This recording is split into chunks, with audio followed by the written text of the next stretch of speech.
Sir ಈ flight ಅಷ್ಟೇ ಅಂದರೆ medical college BG medical college hostel ಒಳಗಡೆ ಫ್ಲೈಟ್ ಬಿದ್ದಿದೆ ಸರ್, ಅಲ್ಲೂ ಕೂಡ ಸ್ಟೂಡೆಂಟ್ ಡೆತ್ ಆಗಿದ್ದಾರೆ ಅಂತ ಹೇಳೋದಲ್ಲ.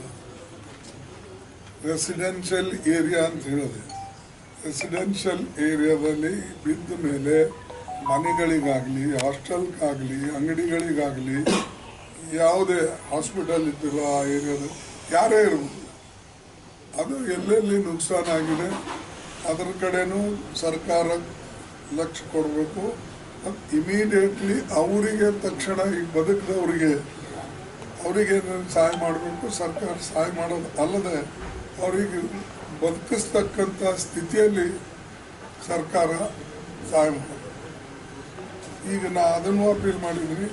ನಮ್ಮ ಪಕ್ಷದವರು ಇರಲಿ, ಯಾರೇ ಇರಲಿ, ಪೊಲಿಟಿಕಲ್ ಪಾರ್ಟಿನ ಕಾಂಗ್ರೆಸ್ ಪಾರ್ಟಿ, ನಮ್ಮ ಅಲ್ಲಿನ ನಾಯಕರು, ಅಲ್ಲಿನ ವಾಲಂಟಿಯರ್ಸು, ಇವರೆಲ್ಲರೂ ಕೂಡ ಇಂಥ ಒಂದು ಇನ್ಸಿಡೆಂಟ್ನಲ್ಲಿ ಸಹಕರಿಸಬೇಕು ಮತ್ತು ಜನನ ಗುರುತಿಸಬೇಕು.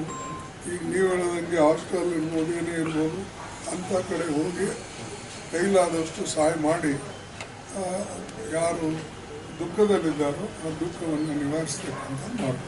ಓಕೆ.